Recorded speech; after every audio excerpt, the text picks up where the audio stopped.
So before this season, I did a pretty positive video on the Knicks talking about Julius, Mitchell Robinson, RJ, and how we shouldn't give up on them. And I didn't think they'd make the playoffs or anything, but I thought they'd be a little more intriguing than this.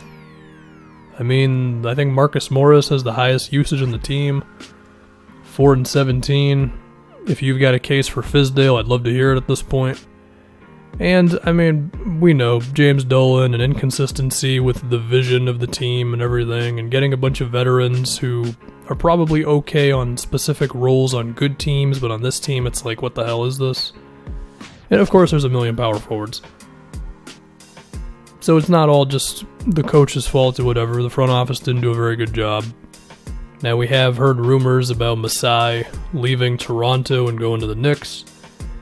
That would be massive, but we don't know. So I do want to start with RJ a little bit. His efficiency has dipped down. He lately has not looked like the bulldozer going to the rim that he looked like to open up the season. I'd like to think he still has that in him, and if he just has more spacing and more of an actual offense, and you just give him some time to refine the handle, that he will be okay on those things. I'm not too concerned with him, even if he has been missing a lot of shots lately. Now, I would love to see him with a point guard who knows what he's doing and can also shoot, and that's something we can talk about, free agency options for the Knicks. Because I feel like with RJ, he's not a good enough playmaker to be your primary dude right now, but I think the Knicks should keep on giving him opportunity there so he can get comfortable with it, because I think eventually he could become that if he really progresses. And, having a point guard who can play on and off the ball would certainly help that. In the case of Ntilikina and Dennis Smith, I think Frank has looked a little better this season than Dennis has. I mean, Dennis hasn't really done much of anything well, between missing shots and not looking like a very good playmaker, and either he can't beat dudes off the dribble or he's just been a little hesitant with doing it. I don't really know. And in the case of Frank, he's getting minutes.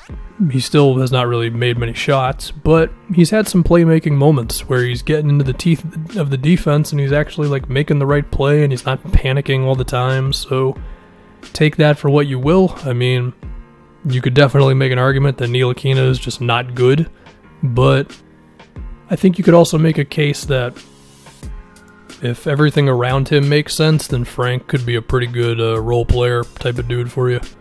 Now, there's also Alonzo Trier, who has been getting some DNPs, and I'm a little concerned that Fizdale is going to give him the Ntilikina treatment, where he plays for a few games in a row, then he sits a few games in a row, and it's like, well, what the hell, man? You got to let this guy just get comfortable.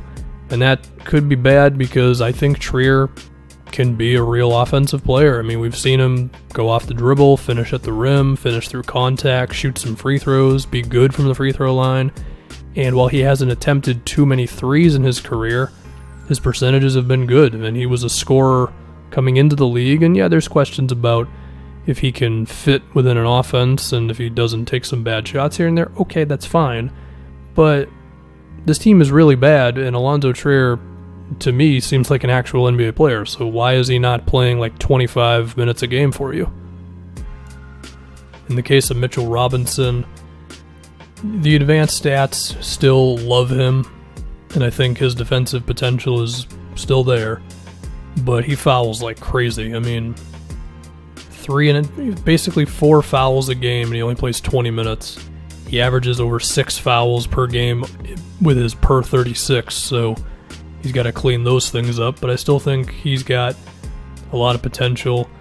Julius, again, I think if everything around Julius makes sense, then he could be good for you, because he's got skills. He's shown in the past some defensive switchability and the scoring inside, and the handle is like not horrible for a power forward and stuff, but he's taking more threes, and you could say that he hijacks the offense and stuff. You could also say the Knicks don't really have an offense. So, I don't know. There's cases to be made for and against Julius Randle, as there are for a lot of these young dudes on the Knicks. Kevin Knox, I'll be honest, I actually think Knox can be a really good three-point shooter, because when we look at, 35% for a game this season, it's in line with what he did last year, but his catch-and-shoot threes are better. Last year, he was at 34% on catch-and-shoots, about 4 a game. This year, it's 38% on about 3.5 a game. Now, his three-point selection is still not always the best, because there are times where he takes a three off the dribble, or he gets a screen and then pulls up with it, but he's just not good at that at all. So if he just stops doing that and just focuses on spotting up, I really think the Knicks could have an awesome three-point shooter on their hands with Knox. I mean, his form looks good. He's very quick to go up with it. And I just, similar thing I say with a lot of these guys. If the Knicks had a more complex offense where Knox was moving off the ball a little bit more and they had a point guard who could just make some more plays, then I think Knox could be making a bit more of an impact. You look at what, let's say, Duncan Robinson has done with Miami. I feel like Knox has some of that in him. Now, there are some things with Knox still. He's taken too many mid-rangers. Just like last season, it's 20% of his shots. Just simply too many. He's horrible at them. So I think it's fair to question his IQ a little bit. But again, if this guy was in a real system, then perhaps he could be doing a little better. I still have high hopes for Knox. I do. Maybe it's just because he's the template of the type of player that you really want nowadays, but I still think there's a 3-and-D wing in there who can do some stuff off the dribble. So, yeah. I think that's everybody. Dotson has been missing his threes, so there you go. Anyway, if we move on to future things for this Knicks team, there's a chance that those Dallas picks are not going to be too hot. Because, we all know what Luka is doing right now. And, Dallas is going to be ambitious with trying to add talent around Luka. But the Knicks do have the Mavericks pick next season.